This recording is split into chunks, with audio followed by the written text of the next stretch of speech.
आनुकूल्यस्य संकल्पः प्रातिकूल्यस्य वर्जनम् रक्षिष्येति विश्वासो भोक्तृत्वे वर्णं तथा आत्मनिक्षेपकात्मण्यं षड्विधा शरणागते अहिर्बुद्ध संहिता का मंत्र है। तो पहला और सबसे इंपॉर्टेंट है क्या?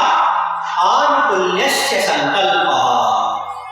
निरंतर जब हम भगवान में मन लगाएंगे या लगाने की अभ्यास करेंगे तो कैसे करना होगा? आनुकूल्यस्य संकल्पः, अनुकूल ही संकल्प हो। जैसे एक दृष्टांत के तौर पे प्रस्तुत करते हैं ताकि आइडिया बने कि कहां तक अनुकूल चिंतन करना पड़ता है। एक बहुत बड़े महापुरुष हुए आयोध धौम में, उनका एक शिष्य था उपमन्यु, जो आश्रम में ही रहता था और गौ सेवा करता था। तो गुरु ने सोचा कि इसकी अब परीक्षा लेनी चाहिए। तो एक दिन गुरुजी ने बुलाया और कहा कि अच्छा तुम ये बताओ, तुम अपना भोजन का प्रबंध कैसे करते हो? सवेरे जाते हो, शाम को लौट के आते हो और तुम एकदम बिल्कुल हट्टा कट्टा हो। तो उन्होंने कहा कि गुरुजी हम भिक्षा मांग के भोजन करते हैं। तो गुरु ने कहा देखो, भिक्षा जो तुम प्राप्त करते हो वो गुरु को अर्पण करना चाहिए। गुरु को अर्पण किए बिना तुम उसका अधिकारी नहीं हो। उन्होंने कहा ठीक है गुरु। तो कल से वो जो कुछ भी मिलता था भिक्षा पर वो लेके आता था, गुरु जी को देता था। और गुरु जी को जब मिलता था तो गुरु जी कहते थे कि जाओ, कुछ भी नहीं देते थे उसको। अब ध्यान दीजिए, अब यहाँ अनुकूल ही चिंतन करना है। क्यों? शरणागति का सबसे स्ट्रॉन्ग पॉइंट यही, मेरुदंड। प्रतिकूल चिंतन ना हो। दूसरा पॉइंट है प्रातिकूल्यस्य वर्जन। अरे भिक्षा तो दे दिया, गुरुजी ने कुछ कहा ही नहीं कि तुम भी खा लो या तुम भी ले लो, कुछ कहा ही नहीं ना। प्रतिकूल चिंतन ना होने का। फिर कुछ दिन तक गुरुजी देख रहे थे और कुछ दिनों के बाद दोबारा पूछा कि तुम भिक्षा मांग करके तुम मुझे देते हो और मैं तो तुमको कुछ देता नहीं हूं, फिर भी तुम हट्टे कट्टे हो, कैसे? तो उन्होंने कहा कि गुरुजी जब हम आपको भिक्षा देते हैं तो दोबारा भिक्षा के लिए जाते हैं। तो गुरुजी ने कहा दोबारा भिक्षा नहीं ले सकते हो, इससे समाज के ऊपर भार पड़ेगा, मना मत किया करो जो आता। अनुकूल ही चिंतन, हाँ गुरुजी ने आज्ञा दिया है, मेरी कल्याण के लिए ही कहा, इसमें अवश्य मेरा कल्याण है। अनुकूल चिंतन। फिर कुछ दिनों तक गुरुजी देखते रहे, अब भी हट्टा कट्टा था। फिर पूछा अब कैसे तुम अपना गुजारा करते हो? तो उन्होंने कहा कि गुरुजी जब हम जाते हैं गौ सेवा के निमित्त गायों को लेकर के जाते हैं जंगल में, तो वहीं दूधते हैं दूध और उसी का सेवन करते हैं। तो गुरुजी ने कहा कि अच्छा ये भी तुम नहीं कर सकते, आज्ञा नहीं है, ये तो आश्रम की गैया है, तुम्हारा अधिकार नहीं है। मैंने कहा ठीक है, अभी भी अनुकूल चिंतन। फिर कुछ दिन तक गुरुजी देखते रहे, फिर भी वो हट्टा कट्टा था। फिर पूछा गुरुजी ने अब कैसे कर रहे हो गुजारा? तो उन्होंने कहा कि गुरुजी जब बछड़े दूध सेवन करते तो उनके मुंह से जो बाहर निकलता है फैन, वे उसी को खाता। भूख लगती है तो क्या करें? गुरुजी ने कहा अरे देखो हमारे जो बछड़े बहुत उत्तम लक्षण से युक्त बछड़े हैं, तुमको भूखा देख करके तुम पी रहे हो, वो देख करके वो जानबूझ करके दूध बाहर फेंकते, इसलिए ऐसा भी मत करो। उन्होंने कहा ठीक है गुरुजी। अब वो बेचारा वही वनस्पति पत्ते कुछ खाने लगा। इतने में एक आम नाम का वृक्ष है जो पॉइजनस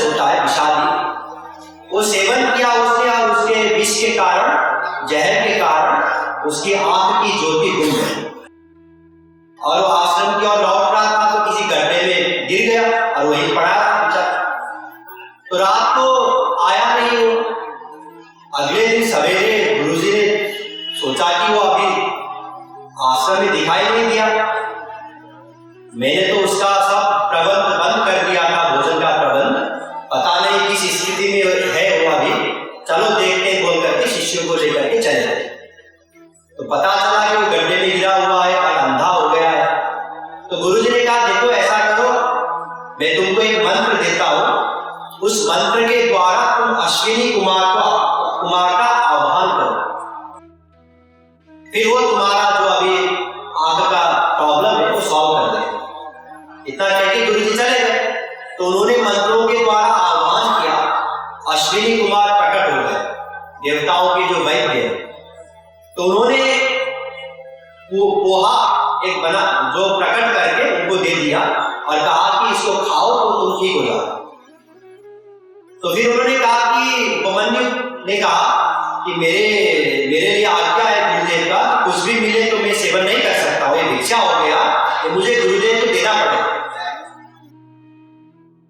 देखिए अभी भी अनुकूल चिंतन। अश्विनी कुमार कहते हैं कि देखो जरूरत नहीं है, तुम्हारे जो गुरु है एक बार उनके साथ भी ऐसा ही हादसा हुआ था। तो जब हमने उनको पोहा दिया था तो उन्होंने अपने गुरु को नहीं दिया था, उन्होंने सेवन किया था, इसलिए तुम भी सेवन कर सकते हो। उन्होंने कहा नहीं, ये गुरुजी का आज्ञा नहीं। तो इतने खुश हो गए अश्विनी कुमार कि उनकी जो आंख है ठीक करा दिया ऐसे। फिर गए गुरुदेव के पास,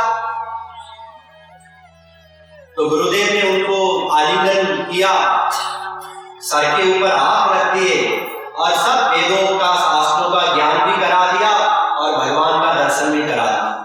क्यों? क्योंकि अब वो शरणागत का मतलब आनुकूल्यस्य संकल्प। आप लोगों ने हरिश्चंद्र जी महाराज का प्रसंग सुना होगा। उनके गुरु थे विश्वामित्र जी, जो सपनों में आए और कहा कि तुम्हारा सब राज्य मुझे दे दो, और सपने में ही उन्होंने दान दे दिया। और अगले दिन गए गुरुजी और कहा कि अच्छा तुमने हमको दान दिया था, सपनों में याद है? जी गुरुजी दिया था। तो अब तो तुम इस राज्य के राजा नहीं रहे, अब तो मैं राजा हूं। हाँ बिल्कुल, ये आपका ही राज्य है, दे दिया सब। अनुकूल चिंतन। ये नहीं सोचा कि कैसे बाबा जी इनको राज्य क्यों चाहिए। फिर गुरुजी ने कहा अच्छा सुन, अभी तो तुमने दान दिया है, बिना दक्षिणा के दान अपूर्ण होता है, तो दक्षिणा में क्या दोगे? गुरुजी अपने राज्य को से 1000 स्वर्ण मुद्रा ले लीजिए। खबरदार, तुम्हारा राज्य कोष तो मेरा हो चुका है, उस पर तुम्हारा क्या अधिकार है? तो उसको गलती रियलाइज हो गया, हाँ बिल्कुल गुरुजी 30 दिन का समय दीजिए, 1 महीने को मैं कहीं से प्रबंध कर दूंगा। तो अपना सब आभूषण निकाल के वे और उनकी जो श्रीमती है तारामती जी और जो बेटा है रोहित, तीनों निकल गए अयोध्या से और पहुंचे काशी। अब जुगाड़ करने की कोशिश की लेकिन नहीं हो पाया। तो आखिर में अपनी बीवी को भी बच्चे को भी बेच दिया, खुद भी बिक गए, दास बन गए राजा होकर के भी, और गुरु का ऋण चुका दिया। और गुरु ने ही, विश्वामित्र जी ने ही रोहित को मरवा दिया। आप लोगों ने सुना होगा डिटेल में स्टोरी। फिर वो श्रीमती लेके गई घाट पर और वहीं पे हरिश्चंद्र जी महाराज थे जो वहां पे लकड़ी बकड़ी का प्रबंध करते थे और उनके लिए आज्ञा थी कि बिना कुछ लिए नहीं देना है। अब उनके पास कुछ था नहीं, तो उन्होंने कहा कि अच्छा हमारे पास तो कुछ है नहीं, बेटा है हमारा, उसका अग्नि संस्कार तो करना ही है, मैं अपना जो वस्त्र है उसका आधा वस्त्र आपको देती हूँ। उन्होंने कहा ठीक। तो इतने में ही गुरुजी प्रसन्न हो गए, भगवान प्रसन्न हो गए, दर्शन दे दिया। तो निरंतर अनुकूल चिंतन, प्रतिकूल चिंतन ना हो, ये है शरणागति। तो जब हम शरणागति के लिए साधना करेंगे, ध्यान दीजिए, तो पहला मन को करना है शरणागति, मन की शरणागति, मन के द्वारा। ऐसा नहीं कि हम हाथों से पूजा कर रहे हैं, हाथों से आरती कर रहे हैं, शरीर से जा रहे हैं मंदिर को, ये सब हेल्पर है, सहयोगी है। लेकिन अगर मन से नहीं करेंगे तो फिर ये कुछ भी नहीं। मन को करना है। इसलिए तो जब हम साधना करते हैं, ध्यान करते हैं, संकीर्तन करते हैं, तब भी आपको बार बार यही कहा जाता है कि आंख बंद करिए, भगवान का स्वरूप का ध्यान करिए, भगवान में मन लगाइए, है ना। तो मन से करना है ये, और अनुकूल भाव से करना है, प्रतिकूल चिंतन ना होने पाओ। और रक्षिष्यति विश्वास हो, भगवान ही, गुरु ही हमारी रक्षा करेंगे, विश्वास हो, दृढ़ विश्वास। गोप्तृत्व वर्णम तथा निरंतर भगवान को ही अपना रक्षक माने, आत्म निक्षेप कार्पण्यम, आत्म समर्पण हो, सब कुछ भगवान के निमित्त हो, सब कुछ गुरु के निमित्त हो, उनको अर्पण कर दे अपना सब कुछ, तन मन धन। फिर उसके बाद भी ये फीलिंग ना हो कि मैंने कुछ किया, हमेशा यही फीलिंग हो कि मैं कुछ कर ही नहीं पाया, मैं कुछ नहीं कर पाया भगवान के निमित्त, गुरु के निमित्त। इसको कहते हैं शरणागति।